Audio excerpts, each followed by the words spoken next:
Welcome to Magic and Media, the podcast brought to you by the Vibe Collective and me, Carly D. This podcast blends magic with the current pop culture news and moments to show you the magic that is all around us every day. We just have to look around and find it. So we find the metaphysical and magic in the world all around us and share it with you. Welcome to Magic and Media, our own blend of pop culture magical news. And this week, there has been a lot going on in pop culture that is to be expected with the very potent Aries energy that we are experiencing this week. And we're recording this episode on April 16th. So we're almost to the end of this very Aries heavy week, but tomorrow on Friday the 17th we have an Aries new moon, and this new moon is very, very positive fire energy. Aries is that fire sign that moves things forward, that is bold and impulsive, and really asks you, if not now, then when, right? So if there is something that you've been thinking about, you've been wanting to do, this is the this is the new moon to put that intention behind, to really set your mind to it. Maybe do a new moon ritual tomorrow to really solidify your commitment to whatever this is that you want to pursue or make happen. And when we say whatever it is you want to make happen, it doesn't have to be a grand idea. A lot of the time for me in new moons, it's literally a changing up of habits or something small that you want to achieve or something small that you want to do to better your life. So know that the new moon doesn't need to be like, I'm starting a new business. It could be like, I'm going to commit to writing a new poem every week, or I'm going to commit to reading my book every day. New moons can be used for any kind of intention setting. So just keep in mind as we move through this like Aries energy tomorrow on the 17th, what new moon intentions you want to set. But we're going to talk a little bit about this week's Aries energy. So this week we have had 7 planets in Aries, and Aries, like we said, is known for being impulsive, bold, forward movement, fresh start, new beginning. It is the first sign in the zodiac, really. So a lot of us can look at this Aries season as really the new year for us, or when things are really starting fresh or starting new. This new moon on the 17th is very potent and powerful for money magic, candle work, or setting a new start or committing to yourself. So like I said, sometimes I will just make a simple list of like 3 things I want to do in this moon cycle. So from this new moon to the full moon, what are 3 things I want to accomplish, right? And it can literally be like organize my crystals, or get together that donation bag and actually take it to the donation store. Cleaning something out that would be really good for this kind of moon cycle as we start something new. Or maybe it's, looking into what it would be to start a business, what it would be to start a new venture. I even kind of can see people maybe starting new memberships. We saw a big kind of uptick in movement, I would say, moving into Aries season. So maybe it's starting a new workout regimen for yourself, or committing to a new gym membership or a new gym. This new moon is about commitment, committing to yourself, and really making sure that you're showing up for yourself and moving forward. If there's something you feel that's been holding you back, this past year has been very hard for people. Numerology, it was a hard year in general. Energetically, I know it's been heavy for a lot of people. So use this new moon to launch forward the new energy and new things that we want to bring in. And like I said, little habits, little intentions can be set on a new moon too. So maybe it is just 3 habits for the week, or 3 habits, 3 things you want to commit to in this moon cycle. Don't make it too complicated for yourself, but do write it down, even if it's on a Post-it. I know we always kind of say write it down in manifestation, but I do feel there's that visual aspect of, if you write down the list of things you want to change or things you want to bring in, and you put it somewhere you have to look at it every day, your desk, your car, maybe somewhere in your kitchen or somewhere in your bathroom, those things stick with you, right? So use visual reminders to remind you why you are working towards something. That's what I use crystals for a lot too, in a spiritual sense of having crystals in certain places to remind me what I'm working towards, what kind of energy I want to bring to that space. Another ritual that would be really good for an Aries moon or an Aries new moon is candles, because Aries is a fire sign, and I would say they really embody the rawness of the fire signs, that just urge to burn forward and keep going and not be stopped. And with candles, again, it can be simple. Just light the candles you have around your house even. And as you're lighting them, let the intention, to let this candle burn a fire, under me, to go for these goals, to commit to these intentions, and let this fire guide me and burn with energy for the things that I want.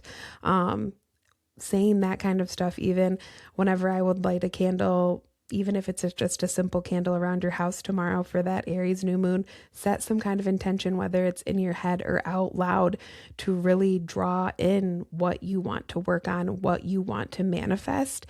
It can feel kind of silly sometimes. I feel like just kind of having a mantra or saying something simple like that, like, let me light this candle and may this energy, give me the energy I need to reach my goals. It can really just be something that simple tomorrow, but do some kind of ritual, again, to commit to yourself, to commit to this new chapter that we're all stepping into with this Aries new moon. Another simple thing that you can do is wear red. Red represents vitality, energy, the blood that runs through our veins. That has a very Aries energy to it. So if you want to embody that Aries energy and that passion, wear the color red. Wear red lipstick.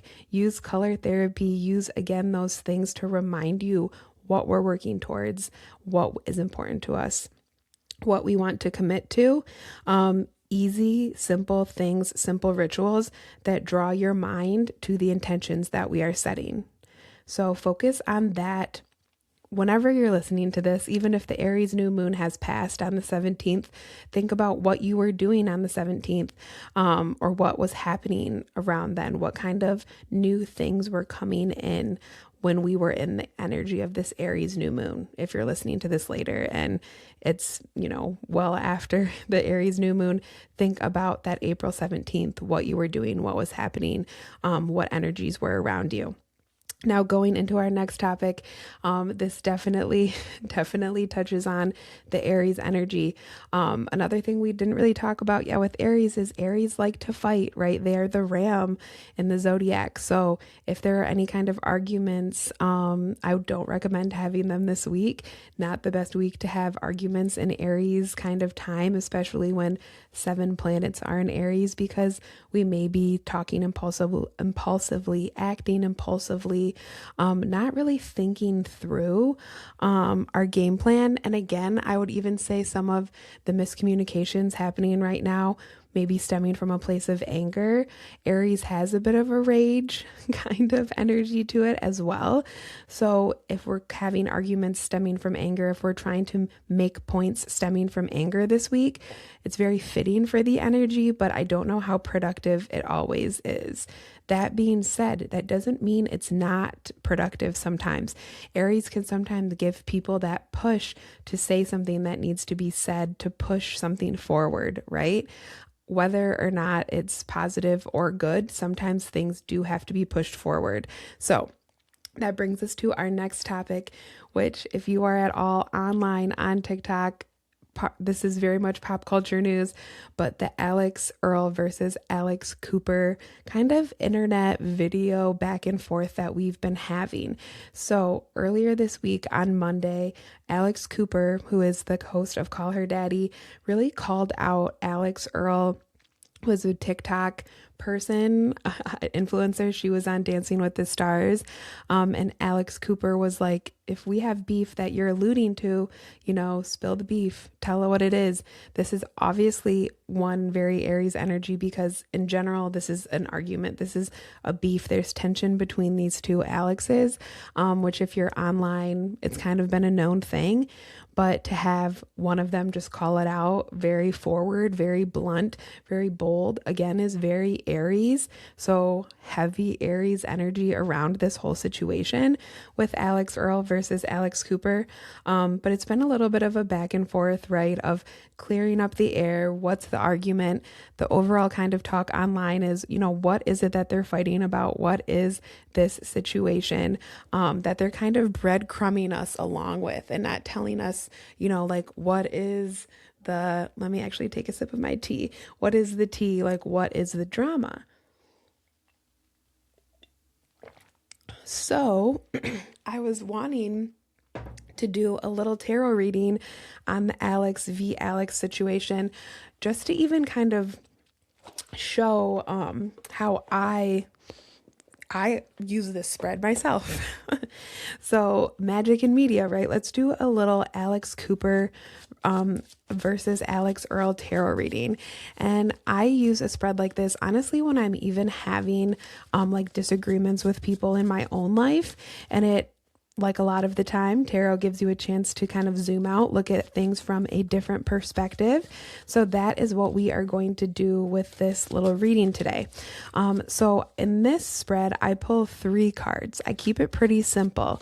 Again, I use this same spread for my own arguments in my own personal life. But one card represents one person in the argument, the other card represents the second person in the argument, and the last card is what is the real problem, right? Like, what is the real problem? What is actually happening here? So it gives you kind of a card for each person and then a card for the situation at hand, right? And the argument at hand. Really simple 3-card spread. And that is what we are going to do for our little Alix tarot reading today. I am going to use the Way Home Tarot, which is a tarot deck we sell here at the Vibe Collective. I love this tarot deck. It is an indie deck, so it's not one you can find very easily, which makes me glad that we carry it because I use it so much now I can get seconds or thirds of it whenever I need to. And yes, lots of tarot readers will get several copies of their favorite deck. So this is a really good one, the Way Home Tarot. So let's pull our 3 cards for our little reading today. So the first card I pulled is going to be Alex Cooper. The second card we're pulling right now is Alix Earle. And then our third card here is what's the tea? What's the situation? What really is the problem underneath it all? And we're going to go through each one. I'm doing this in real time as we're doing the podcast here. So this is already very interesting, of course. We're going to do an overall. I'll show you. Our first card, which is Alex Cooper, is the 10 of Wands. Burnout. This is a card of someone who has been burning the candle at both ends. They are really reaching the point where everything is on their shoulders, almost like everything is a little too much. This is a card of overwhelm. So we'll just start there, right? We're going to run through them first. Our second card we have here, which is Alix Earle, is our 2 of Wands. This is very interesting for a lot of reasons. Alix Earle being the 2 of Wands, right now she's in a place of decision making. So in this situation, she hasn't really come out and said her side of the story, which is what Alex Cooper is asking for. Mind you, neither of them have really said their side of the story, but it's very much in a place right now where the ball is in Alix Earle's court. Her being the 2 of Wands right here, this is about decision making of what to do next, usually choosing between 2 things, right? And what she is going to do. So I even think actively right now, she is thinking about what she is going to do, what her next step is, which is why we haven't really seen any movement from her this week. Alex Cooper posted this original video like Monday morning, and here we are, it's Thursday, and we still haven't really like gotten anything. So with this being Alix Earle as the 2 of Wands, she is very much deciding what she's going to do next. She's moving very not Aries. She's moving very mindfully, I would say, of what she's going to do next. But first thing I want to point out is both of them are wands, right? Wands are actions. They're what we do. It's how we show up in life, how we move through life.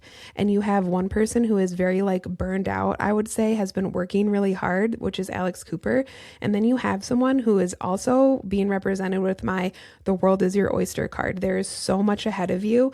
Whenever I see the Two of Wands, I tell people it's a similar energy to when you graduate from high school and you're like, my whole life is ahead of me. I could do anything. That is the energy that Alix Earle is in. So that's a very potent energy. I would say that's a very kind of positive, happy energy to be in, while you have Alex Cooper showing up as the 10 of Wands, which again is burnout, overwhelm.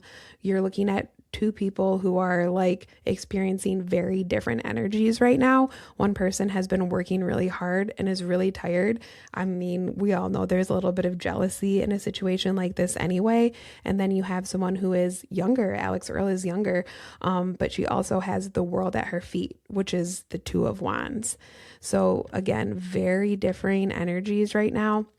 Makes you wonder if Alex Cooper isn't getting the support that she needs, and that's why she feels so much overwhelm, and why she feels so burnt out. And I can see it, like she's building this Unwell network.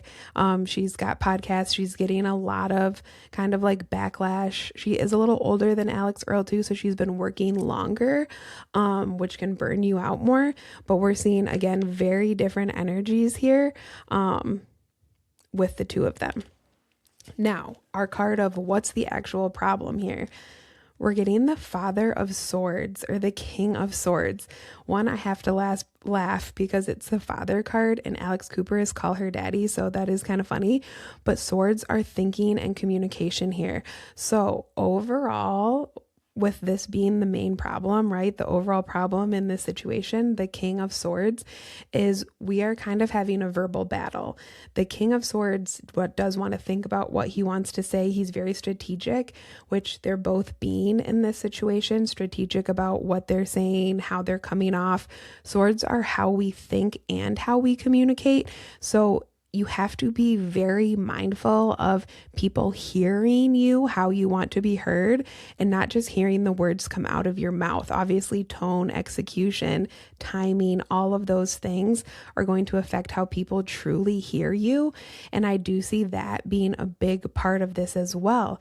Now, there is also this aspect, I would say, of, and I think this is a deeper part of this whole issue of trying to top one another, trying to out strategize one another. We also have both Alixes have a strong male figure attached to their brand, to their business.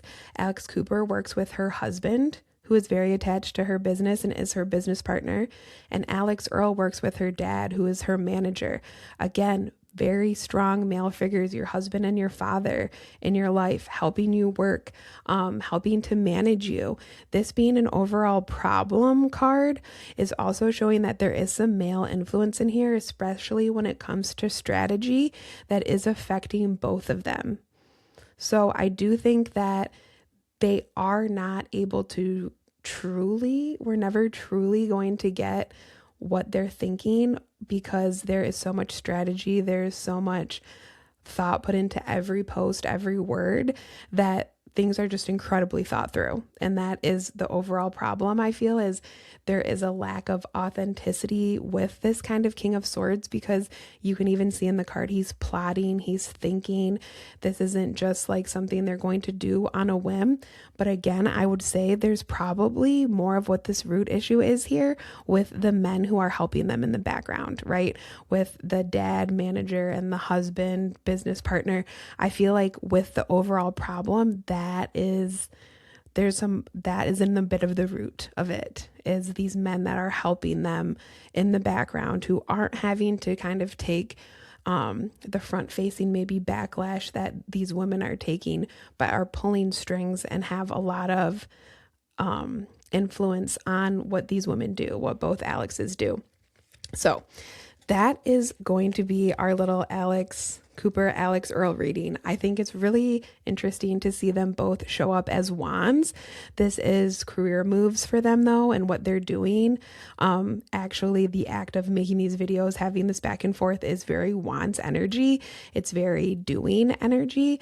Another thing that's cool about this is that they both are wands, which is fire, and Aries is fire. This whole week, like we've been talking about, is Aries energy. So they are in this Aries energy. This is a very good example of magic in media and how we see things showing up in pop culture. But yeah, with their overall problem, I mean, look at that. Then we switch to swords. So miscommunication is where the problem is. Thinking, talking, getting those points across, trying to best each other, trying to outsmart each other. This kind of back and forth is ultimately, I really think, the root of the problem. But again, I do think we are going to hear something about the men in the background, behind the scenes, being a part of like this beef as well. So yeah, that is my Alix versus Alix tarot reading live. We pulled the cards right here, baby. So that was it. But it really gets you thinking. And again, why I love tarot is it helps you to zoom out. It helps you to see things from a different perspective, to look at them from a different perspective. But yeah, we will see what happens next. That is my take on it. But yeah, what an Aries season thing to be happening, or an Aries energy thing in this week that is just so potently Aries, Aries, Aries, Aries. It almost makes me wonder if Alix Earle has astrology people or someone looking out for her, kind of telling her like, hey, take a beat, let's slow down, let's be really like mindful of how we're thinking, because this Aries energy is wilding out, and we are just going to be careful with it. That's the advice I would give this week. With Aries energy being so strong, is be very careful about the fights you're starting, and moving things forward, because you may be moving things forward, but we don't know what happens once once the train is on the tracks, if you know what I mean. So watch this space. We'll see how much that reading resonates as more comes out. But we're going to move on to our third and final topic, one that I am super excited for, and that is the movie Practical Magic 2 coming out this year. So in early episodes of Magic and Media, we do talk about Halloween movies for every sign, or even just kind of favorite Halloween movies. Practical Magic is definitely one for me. The original Practical Magic came out in the 90s. This is a witch sister movie. That's the best way to explain it. Starring Sandra Bullock and Nicole Kidman. I won't go through the whole story of the first one, but it's essentially about witch sisters having to come together. Lots of feminine power, but just such a classic movie. If you are a witchy vibes girl, if you grew up in the 90s, you know Practical Magic. So this year, coming out in September 15th, is Practical Magic 2. So this story follows the passing on of the Owens curse to the next generation, which is Sally's daughters, or Sandra Bullock's daughters in the first movie, as they approach dating age. So, spoiler alert, if you've never seen the first movie, the Owens curse is that every man who has ever loved an Owens woman will end up dying. They explain the curse, how it came to be, everything in the first movie. But this next movie, the Practical Magic 2 coming out, is then we were passing this generational curse down to the next generation. And Sally's daughters are going to be played by Maisie Williams from Game of Thrones and Joey King. So again, this movie will probably have a lot of emphasis on magic, on ritual. Why I love the first one so much is it is a very accurately witchy movie. They talk about herbs, free will, kind of, that's associated with doing spell work and rituals. Everything comes at a cost. You have to decide if that cost is worth it. If you are doing, darker magic, there is a cost that comes with that. And they do a good job of showing that in this movie, of showing what I would say magic really looks like. And they are great books. I read the first book, there's a prequel to Practical Magic. So Practical Magic was a book. Practical Magic 2, I don't think. I think this is just, strictly a movie, but Practical Magic was a book. There is a prequel I also read called The Rules of Magic, and that prequel explains Aunt Jet and Aunt Franny's upbringing and their magical journey. So in this movie, we are taking on the third generation with Practical Magic 2. And it'll be very interesting to see how they do it. In general, this movie speaks also to the idea of generational curses passing down, not just, genetics, looks, and things like that in our families, but maybe some not so fun curses or behaviors, things like that. So it definitely speaks to the idea of generational curses. And like I said, it is really good. These movies are at depicting the way depicting magic and it being authentic. So very witchy vibes. Highly recommend if you like Halloween, 90s witchy stuff. If you're a fan of The Craft and if you like The Craft, you've definitely seen Practical Magic, I feel like, but check it out. One of my favorite movies of all time. And then in September 15th, we have Practical Magic 2 to look forward to. So yeah, I love that. And this does make me think about Halloween. There's a trend that goes around where you pick like your 3 favorite fictional witches. And I always kind of end up picking Sally and Jilly, who are the sisters, Sandra Bullock and Nicole Kidman in the first Practical Magic. But yeah, the trend is essentially there's so many fiction witches, across media. This is a very good example of where we see magic show up in media, actually. But think of fictional witches like Hermione in Harry Potter or the Hallowell sisters in Charmed. Any kind of like the Red Witch in Game of Thrones, any kind of fictional witch, and around Halloween, I think, okay, this year, which 3 fictional witches am I channeling? Other witches that always come up for me are Stevie Nicks, of course. And I like Sabrina the Teenage Witch, the Love Witch. When you really start to think about it, there are a lot of fictional witches. So maybe think about what fictional witches inspire you. So when Halloween comes around, you can, channel all those inner witches. But yeah, lots of witches in movies and books that we can kind of look to for different inspiration or power. And yeah, Practical Magic is right up there with me when it comes to fictional witches. So yeah, that is what we have for our episode this week.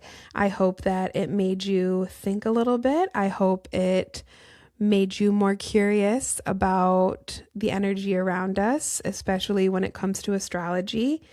And I hope it encouraged you to, as always, find the magic in your own life.